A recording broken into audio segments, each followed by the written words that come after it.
പൂർണ്ണത്രേശാശരണം. എല്ലാവർക്കും നമസ്കാരം. നമ്മൾ പരദേവതാ പ്രീതിയെക്കുറിച്ച് ഇതിനു മുമ്പേ 2 വീഡിയോകളിൽ പറഞ്ഞു. അപ്പോൾ അത് കഴിഞ്ഞാൽ അതിലും തന്നെ കുറേ കാര്യങ്ങളും സംശയങ്ങളും ആൾക്കാർക്ക് വന്നു കഴിഞ്ഞപ്പോൾ ഒന്നും കൂടി അത് ക്ലാരിഫൈ ചെയ്യാമെന്ന് വെച്ചു. അപ്പോൾ നമ്മുടെ ശരീരം എന്ന് പറയുന്നത് ഭൗതിക ശരീരം, സൂക്ഷ്മ ശരീരവും മനസ്സും ആത്മാവാണ്. ഈ മനസ്സിനെ ഏതെങ്കിലും ഒരു കാര്യം ഉൾക്കൊള്ളണമെന്നുണ്ടെങ്കിൽ അതിൻ്റെ പിക്ചറൈസേഷൻ ആകുമ്പോഴാണ് മനസ്സ് ഉൾക്കൊള്ളുക. അത് നമ്മുടെ ബുദ്ധിയിലേക്ക് കൊടുക്കുകയും അത് നമ്മുടെ ആത്മാവിലേക്ക് കൊടുക്കുക എന്ന് പറയണം. ആ വിഷ്വലൈസേഷൻ എനർജിയാണ്. അപ്പോൾ ആത്മാവിൽ നിന്ന് വരുന്ന ആ ഊർജം നമ്മുടെ സൂക്ഷ്മമായ ശരീരത്തിൻ്റെ ചൈതന്യം കൂട്ടുകയും നമ്മുടെ ശരീരം ഓക്കെ ആവും, അല്ലെങ്കിൽ ശരീരത്തിൻ്റെ ബാലൻസ് സ്റ്റേറ്റ് എപ്പോഴും ഉണ്ടാവും എന്നാണ് പറയുന്നത്. നല്ലതായിട്ടുള്ളതും മോശമായിട്ടുള്ള ഏതൊരു എനർജിയും നമ്മുടെ ശരീരത്തെ ബാധിക്കും എന്നത് തീർച്ചയാണ്. അപ്പം അങ്ങനെ വരുമ്പോൾ ഈ നമ്മുടെ ശരീരത്തിൻ്റെ അകത്തിരിക്കുന്ന ഊർജ സ്രോതസ്സ്, നമ്മളിതിനു മുമ്പേ പറഞ്ഞു, നമ്മുടെ പൂർവികരായിട്ട് വന്ന ആൾക്കാർ ഉപാസിച്ച ഒരു എനർജി ഉണ്ടാവും. അതിൻ്റെ പ്രത്യേകത എന്തെന്ന് പറഞ്ഞു കഴിഞ്ഞാൽ അത് നമ്മളായിട്ട് എപ്പോഴും സിങ്കായിട്ടൊരു ഇരിക്കുന്ന ഒരു എനർജി ആയിരിക്കും. എന്ന് പറഞ്ഞാൽ നമ്മൾ വിളിച്ച വിളിപ്പുറത്തും നമ്മുടെ ചിന്തയിലും നമ്മുടെ പ്രവൃത്തികളിലും നമ്മുടെ ജീവിതത്തിൽ ഉൾക്കൊണ്ടിട്ടുള്ള നമ്മുടെ ശരീരത്തിന് യോജിച്ചുള്ള ഒരു എനർജി ആയിരിക്കും പണ്ടുള്ള ആൾക്കാർ കാണുകയും അതിനെ ഉപാസിച്ച് വന്നതും. പലവർക്കും ഓരോ ഉപാസനാമൂർത്തികൾക്ക് പല ആവശ്യങ്ങളുണ്ടായിരിക്കാം. അതൊക്കെ എക്സെപ്ഷൻ കേസ്, അതിനെക്കുറിച്ച് ഞാൻ പറയണില്ല. പക്ഷെ ആ ഉപാസിച്ച് വന്നൊരു എനർജി, അതിൻ്റെ ഒരു വേവ് ലെങ്ത്ത്, അതിൻ്റെ ഒരു ഉപാസനാ രീതി, അതൊരു ചൈതന്യമായിട്ടുള്ള നമുക്കുള്ളൊരു സിങ്ക്, അത് ഓൾറെഡി മാച്ച് ആയിട്ടുണ്ടാവും.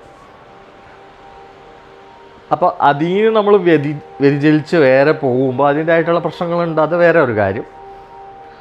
ഉപാസനയുടെ ഹയർ ലെവലിലേക്ക് പോകുമ്പോൾ അതൊക്കെ മറികടക്കാനും പറ്റും. അത് സാധാരണ സ്ഥിതിക്കാണ് ഞാൻ ഇപ്പോൾ പറഞ്ഞു വരുന്നത്. ഇപ്പം എന്താണെന്ന് പറഞ്ഞാൽ ഈ എനർജി ആയിട്ടുള്ള നമുക്കുള്ള സിങ്കിനെ നമ്മൾ എത്രത്തോളം സ്റ്റിമുലേറ്റ് ചെയ്യും അത്രത്തോളം നമ്മുടെ ഊർജം കൂടും എന്നതാണ്. ഇപ്പോൾ കുറച്ച് ദിവസങ്ങളായിട്ട് കണ്ടുവരുന്ന ഒരു രീതി എന്തെന്ന് പറഞ്ഞു കഴിഞ്ഞാൽ, പൊതുവെ 2024 മുതൽ 2027-28 കാലഘട്ടം വരെ മൊത്തത്തിലൊരു മോശമുള്ള സമയമാണ്.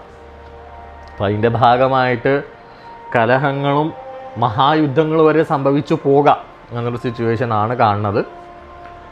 എന്നാൽ പോലും ആൾക്കാർ എത്രത്തോളം മുന്നോട്ട് ചെന്നു എന്ന് പറഞ്ഞു കഴിഞ്ഞാൽ അവൻ്റെ കാര്യം നടത്താൻ വേണ്ടി ഏതാണോ എളുപ്പമാർഗം, യോജിച്ച മാർഗമല്ല കേട്ടോ, എളുപ്പമാർഗം ഏതാണെന്ന് അന്വേഷിച്ച് നടക്കുന്ന ഒരു സിറ്റുവേഷനാണ്. അപ്പോൾ എന്താ പ്രശ്നം എന്ന് പറഞ്ഞു കഴിഞ്ഞാൽ, അങ്ങനെ വരുമ്പോൾ അവനവനെ യോജിച്ചതല്ലാത്തതോ അല്ലെങ്കിൽ അവനവനെ പറ്റാത്തതുമായിട്ടുള്ള ഏതെങ്കിലും ഒരു മന്ത്രദീക്ഷയോ അല്ലെങ്കിൽ ഉപാസനാ രീതിയെ ഉൾക്കൊള്ളാനോ അല്ലെങ്കിൽ അത് കൊണ്ടുപോകാനോ ശ്രമിക്കും. അത് എല്ലാവർക്കും സിങ്കാവണം എന്നില്ല. ആയിരങ്ങളിലോ ലക്ഷങ്ങളിലോ ഒരാൾക്കോ 2 പേർക്കോ സിങ്കാവുന്ന ഒരു കാര്യമാണ്. കാരണം ഓൾറെഡി നമുക്കായിട്ടുള്ള ഒരു പരമ്പര ഉണ്ട്. അത് മറികടന്നാണ് നമ്മൾ വേറൊരു സാധനത്തിന് പോണത്. എന്ന് പറഞ്ഞാൽ എളുപ്പത്തിൽ നമ്മൾ പറഞ്ഞു കഴിഞ്ഞാൽ നമ്മുടെ വീട്ടിലിരിക്കുന്ന ആളെ നമ്മൾ സ്നേഹിക്കാണ്ട് നാട്ടിൽ വേറെ ആരെങ്കിലും സ്നേഹം തേടി നടക്കുന്ന ഒരു അവസ്ഥ ഉണ്ടല്ലോ, ആ ഒരു അവസ്ഥയാണ്.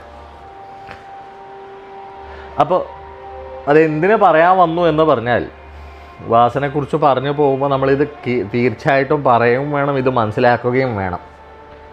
എന്ന് പറഞ്ഞാൽ എവിടെന്നോ കേട്ടു, ആരോ പറഞ്ഞു.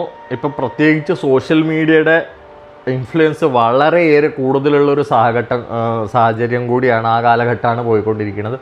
അത് നല്ലതാണ്, കാര്യങ്ങൾ അറിഞ്ഞിരിക്കുക എന്നത് നല്ലതാണ്, ഹയറായിട്ട് കാര്യങ്ങൾ മനസ്സിലാക്കുക എന്നതൊക്കെ നല്ലതാണ്. ഇതിൻ്റെ ഏറ്റവും ബേസിക്കായിട്ടുള്ള കാര്യം എന്താണെന്ന് പറയാം, സത്ത് എന്നൊരു വാക്കുണ്ട്. എന്ന് പറയാൻ നന്മയുള്ളത് എന്നാണ്. നമുക്ക് നന്മയുള്ളതും നന്മയോട് ചെയ്യാൻ പറ്റുന്നതായിട്ടുള്ള ഒരു ഉപാസന, അത് മാത്രം നമുക്ക് വിജയം കൊണ്ടുവന്ന് തരും. അല്ലെങ്കിൽ ഒരു പരിധി വരെ ചെന്ന് നമ്മൾ എത്തിക്കഴിയുമ്പോൾ ആ എനർജി അവിടെ ബ്ലോക്കായി പോകും. റിവേഴ്സ് അടിക്കുകയും ചെയ്യും. അപ്പം നമുക്കത് ഓവർകം ചെയ്യാൻ പറ്റില്ലെങ്കിൽ അത് നമ്മുടെ സർവനാശമായിരിക്കും. അതിലേക്കാണ് പലവരും പോയി പെടുന്നതും സംഭവിച്ചു പോകുന്നത്. അപ്പോൾ അവൻ്റെ ഉപാസനാമൂർത്തിയെ ആദ്യം വേണ്ടതുപോലെ പരിപാലിച്ച് സ്നേഹിച്ച് കൊണ്ട് നടന്നാൽ കാര്യം ഓക്കെയാണ്.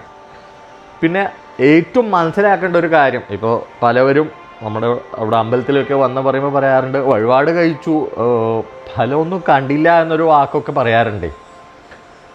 രണ്ട് കാര്യങ്ങളാണ് അതിൽ പറയാനുള്ളത്. ഒന്ന് എന്ന് പറയാൻ, നിങ്ങളുടേതായിട്ടുള്ള ഊർജം അത് എത്രത്തോളം ഉണ്ടോ അത്രത്തോളം ആയിരിക്കും ആ വഴിപാട് ഫലിക്കുക. രണ്ടാമത്തെ ഒരു കാര്യം എന്താണെന്ന് പറഞ്ഞു കഴിഞ്ഞാൽ, നമ്മൾ എത്രത്തോളം അതിലേക്ക് ഇൻവോൾവായി എന്നതാണ്.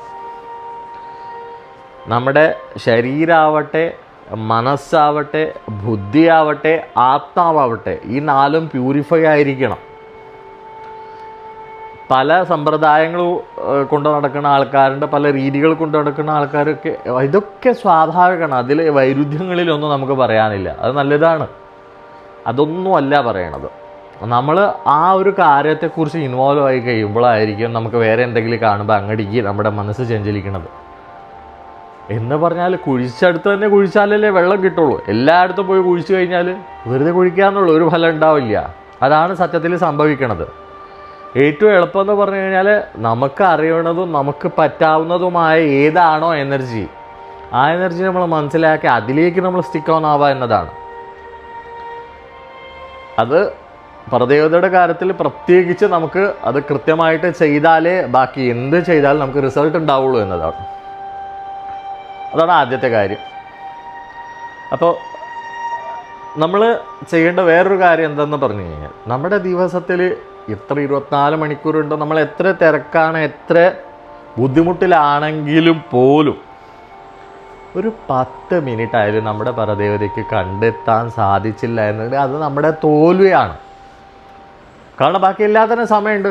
വെറുതെ ഇരുന്ന് കഥ പറയാനോ, വെറുതെ ഇരുന്ന് വേറെ ഫോൺ തോണ്ടാനോ, യാത്രയ്ക്കോ ആവശ്യത്തിലേറെ കൂടുതൽ സമയമുള്ള നമുക്ക് 10 മിനിറ്റ് നമുക്ക് കണ്ടെത്താൻ സാധിച്ചില്ല എന്ന് പറഞ്ഞാൽ അത് നമ്മുടെ വീഴ്ചയാണ്. അത് നമ്മൾ ചെയ്യാണ്ടിരിക്കുന്നത്ര കാലം നമ്മളെങ്ങോട്ട് എത്തില്ല. ഒരു കാലഘട്ടം വരെ, ഒരു പരിധി വരെ നമ്മുടെ സമയം നല്ലതാണെങ്കിൽ, നമ്മുടെ പൂർവികർ ചെയ്ത നല്ല എന്താ പറയുക പുണ്യം നമുക്കുണ്ട് എന്നുണ്ടെങ്കിൽ നമ്മൾ വിജയിച്ച് വന്നു എന്നൊക്കെ ആയിരിക്കും. ഒരു കാലഘട്ടം കഴിയുമ്പോൾ നമുക്കൊരു വീഴ്ച തീർച്ചയായിട്ടും ഉറപ്പായിട്ടുണ്ടാവും. ആ വീഴ്ചയിൽ നമുക്ക് ആരും താങ്ങായിട്ട് കൂടെ ഉണ്ടാവില്ല എന്നതുകൂടി സത്യമാണ്. അപ്പോൾ നമ്മുടെ ആ വീഴ്ചയിൽ നമുക്ക് താങ്ങായിട്ട് ഒരു ശക്തി എപ്പോഴും നമ്മുടെ കൂടെ വേണം. അതിനു വേണ്ടിയാണത് പറയണത്. മിനിമം കുറച്ച് നേരം അവൻ്റെ പരദേവതനെ ഉപാസിക്കുക. പിന്നെ അവനെ ഇഷ്ടമുള്ള ദേവത ആരാണോ അത് ഉപാസിക്കുക. പറ്റുകയാണെങ്കിൽ ഏറ്റവും നല്ലൊരു കാര്യം എന്ന് പറഞ്ഞാൽ, വീട്ടിലെ മുതിർന്ന സ്ത്രീകൾ ആരാണോ ഒരു തുട്ട് നാണയം എല്ലാ ദിവസം പ്രാർത്ഥിച്ച് ഈ കുടുംബത്തിൻ്റെ അകത്ത് രോഗാരിഷ്ടതകൾ വരരുത്, ആഹാരം എന്ന് പറയാം അന്നഭാഗ്യത്തിനുള്ള മുട്ട് അതൊരിക്കലും വരരുത് എന്ന് പറഞ്ഞ് പ്രാർത്ഥിച്ചിട്ട്, വീട്ടിലെ ഐക്യം ഉണ്ടാവട്ടെ എന്ന് പറഞ്ഞ് പ്രാർത്ഥിച്ച് എന്ന് ഒഴിഞ്ഞു മാറ്റി വെച്ച് കഴിഞ്ഞാൽ 50% പ്രശ്നങ്ങൾ ഒഴിവാകും. ബാക്കി 50 സ്വയം മനുഷ്യൻ വരുത്തി വയ്ക്കുന്നതാണ്. എന്താ പറഞ്ഞാൽ, നമ്മുടെ മനസ്സ് ദുഷിച്ചത് അത്ര നമുക്ക് നെഗറ്റീവ് ഫലങ്ങളാണ്. എത്രത്തോളം പോസിറ്റീവായിട്ട് നമ്മൾ ചിന്തിക്കും, എത്രത്തോളം നമ്മൾ നന്മ ചിന്തിക്കും, അത്രത്തോളം നമുക്ക് എനർജി കൂടും. കർത്താകാരയിതാശ്ചൈവ പ്രേരകാജ അനുമോദക സുകൃതേ ദുഷ്കൃതേ ചൈവ ചത്വാര സമഭാഗിന.